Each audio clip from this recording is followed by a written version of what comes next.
Hello and again welcome back to my everything jobs YouTube channel. उम्मीद करते हैं आप सब एकदम फर्स्ट क्लास होंगे। बात करेंगे एक और वैकेंसी के बारे में जो कि मध्य प्रदेश मेट्रो रेल कॉरपोरेशन की तरफ से आई हुई।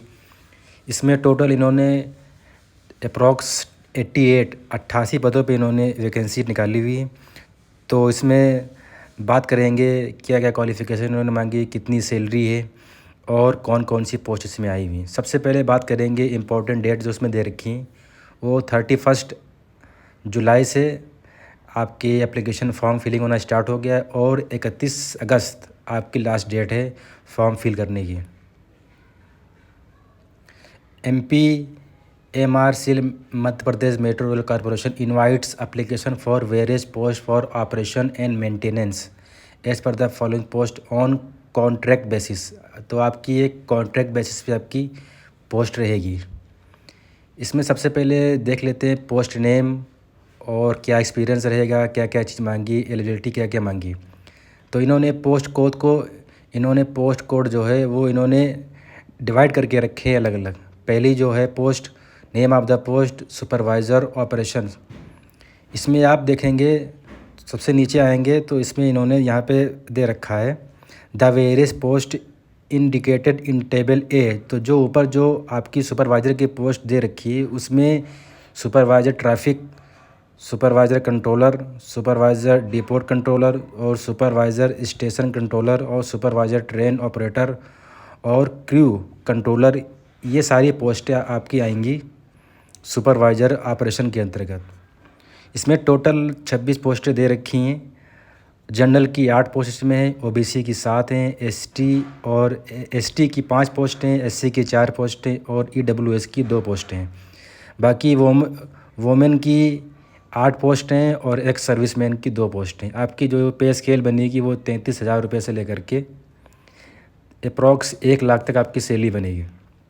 अगर इसमें आपके पास केवल बैचलर डिग्री भी है किसी भी फील्ड में, तो आप इस फॉर्म को फिल कर सकते हैं।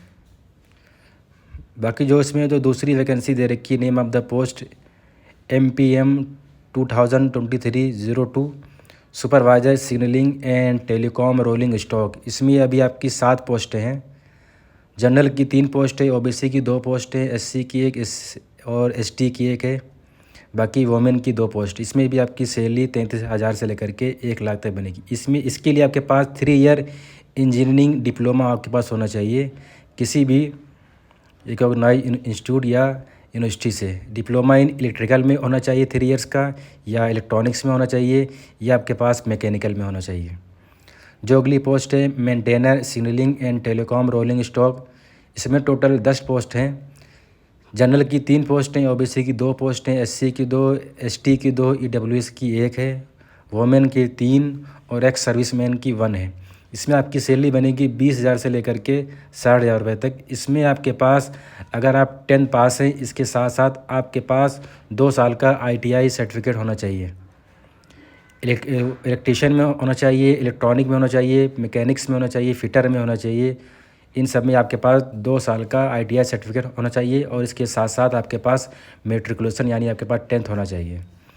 अगली जो पोस्ट दे रखी सुपरवाइज़र ट्रैक्शन ENM।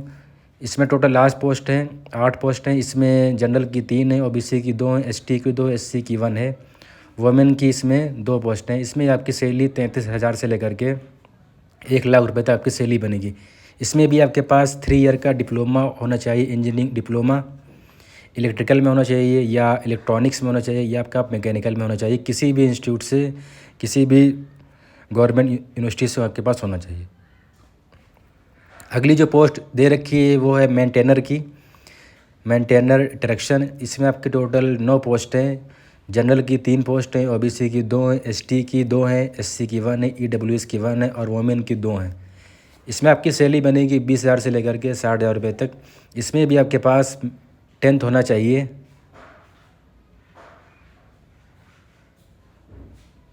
और इसमें भी आपके पास 10th होना चाहिए। इसके साथ साथ आपके पास 2 साल का ITI सर्टिफिकेट होना चाहिए इलेक्ट्रीशियन में या इलेक्ट्रॉनिक्स में या मैकेनिक्स में या फिटर में।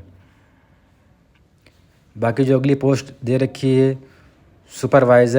सुपरवाइज़र की दे रखी ट्रैक, इसमें टोटल 2 पोस्टें हैं, 33,000 से लेकर 1 लाख तो इसमें सैलरी मिलेगी आपको। इसमें भी आपके पास 3 ईयर इंजीनियरिंग डिप्लोमा होना चाहिए इन सिविल डिसिप्लिन। आपके पास सिविल में 3 ईयर का डिप्लोमा होना चाहिए इंजीनियरिंग में। अगली पोस्ट है मेंटेनर ट्रैक, इसमें टोटल 15 पोस्ट हैं। ओबीसी के 4 हैं, जनरल की 5 हैं, एसटी की 3 हैं, एससी की 2 हैं, ईडब्ल्यूएस की 1 है, वोमेन की 4 हैं और एक्स सर्विसमैन की 1 है। इसमें भी आपके पास 20,000 से लेकर के 60,000 तक सैलरी मिलेगी। इसमें भी आपके पास 10th पास होना चाहिए, इसके साथ साथ 2 साल का ITI सर्टिफिकेट होना चाहिए फिटर में। अगली पोस्ट है सुपरवाइज़र वर्क्स, इसमें टोटल 2 पोस्ट हैं, एक जनरल की और एक ओबीसी की। 33,000 रुपये इसमें सैलरी मिलेगी, 33,000 से लेकर के 1 लाख रुपये तक। इसमें भी आपके पास 3 ईयर का इंजीनियरिंग डिप्लोमा होना चाहिए सिविल में। मेंटेनर की अगली पोस्ट है, इसमें टोटल 3 पोस्ट हैं। इसमें भी आपकी सैलरी 20,000 रुपये से लेकर के 60,000 रुपये तक बनेगी। इसमें भी आपके पास 10th के साथ साथ 2 साल का ITI सर्टिफिकेट होना चाहिए फिटर में। अगली पोस्ट है स्टोर असिस्टेंट स्टोर, इसमें टोटल 2 पोस्ट हैं, एक जनरल की और एक ओबीसी। 25,000 से 80,000 रुपये तक आपकी सैलरी बनेगी। इसमें आपके पास बैचलर डिग्री होनी चाहिए इंजीनियरिंग में, इंजीनियरिंग डिसिप्लिन में आपके पास बैचलर डिग्री होनी चाहिए इन एनी इंजीनियरिंग, कोई भी आपके पास इंजीनियरिंग की कोई भी फील्ड में आपके पास डिग्री होनी चाहिए। अगली है HR असिस्टेंट ह्यूमन रिसोर्स, इसमें टोटल आपकी 2 पोस्ट हैं, 25,000 से लेकर के 80,000 तक आपकी सैलरी बनेगी। इसमें भी आपके पास किसी भी फील्ड में आपके पास ग्रेजुएशन होना चाहिए। आप इस फॉर्म को फिल कर सकते हैं किसी भी यूनिवर्सिटी से, किसी भी इंस्टीट्यूट से। अगली जो वैकेंसी दे रखी है वो अकाउंटेंट असिस्टेंट फाइनेंस की, इसमें टोटल 2 पोस्ट हैं, एक जनरल की और एक ओबीसी की। 25,000 से लेकर के 80,000 रुपये तक की सैलरी बनेगी। इसमें आपके पास BCom या MCom होना चाहिए किसी भी इंस्टीट्यूट से। तो बाकी और जो इसमें इम्पोर्टेंट डेट्स वगैरह हैं उनको कवर करेंगे।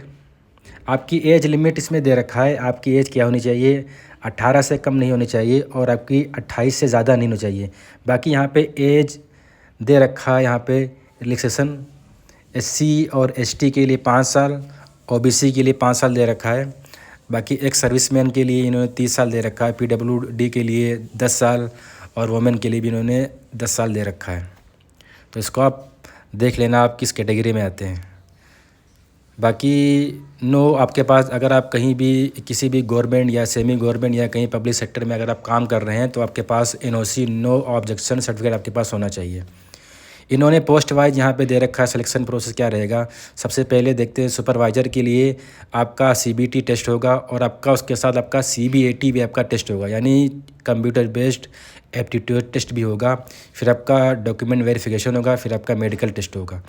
ऐसे ही सुपरवाइज़र सिग्नलिंग और टेलीकॉम के लिए केवल CBT होगा, CBAT यानी कंप्यूटर बेस्ड एप्टीट्यूड टेस्ट आपका नहीं होगा, डॉक्यूमेंट वेरिफिकेशन होगा और मेडिकल टेस्ट होगा। बाकी सुपरवाइज़र वर्क्स के लिए आपका CBT टेस्ट होगा और CBAT आपका नहीं होगा, डॉक्यूमेंट वेरिफिकेशन सब में होगा, मेडिकल टेस्ट भी सब में है और CBT भी सब में है, लेकिन केवल CBAT choice computer based aptitude test केवल आपका वो सुपरवाइज़र की पोस्ट में रहेगा।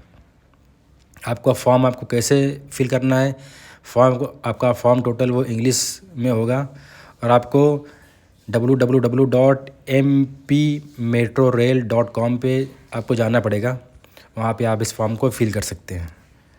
बाकी आपका जो एग्ज़ाम सेंटर रहेंगे वो आपके मध्य प्रदेश में रहेंगे आपके, जैसे भोपाल है, ग्वालियर, इंदौर, जबलपुर और उज्जैन। बाकी जो आपकी फ़ीस है, एग्जामिनेशन फ़ी जो आपकी है वो जनरल OBC की 590 रुपये है और ST SC EWS जो MP के रहने वाले हैं उनके लिए 295 फ़ीस है। बाकी आपका कंप्यूटर बेस्ड आपका टेस्ट होगा जिसमें ऑनलाइन मोड में आपका एग्ज़ाम होगा जो कि 2 घंटे का होगा। 120 उसमें क्वेश्चन होंगे और जो आपका पेपर आएगा वो इंग्लिश और हिंदी दोनों मीडियम में आपका पेपर होगा, यानी जो आपका मीडियम होगा। और इसमें भी 0.25 मार्क्स का जो है वो नेगेटिव मार्किंग होगी।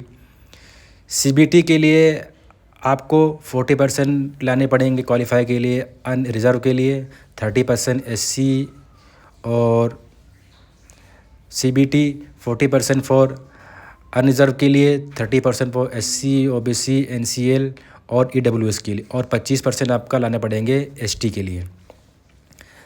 बाकी क्वालिफाइंग मार्क्स में दे रखा है, इसको आप देख लेना।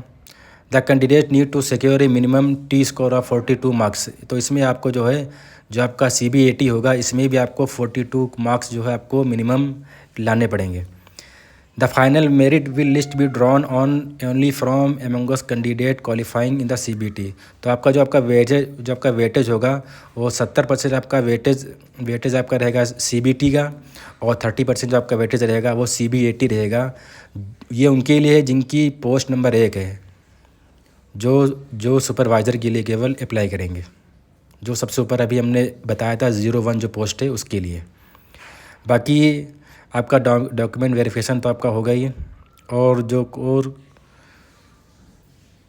जो चीज़ें इसमें दे रखी हैं, बाकी ये सब चीज़ें दे रखी हैं।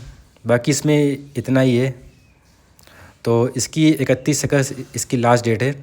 आप इस फॉर्म को जो है ज़रूर फिल करें। Okay, thank you very much.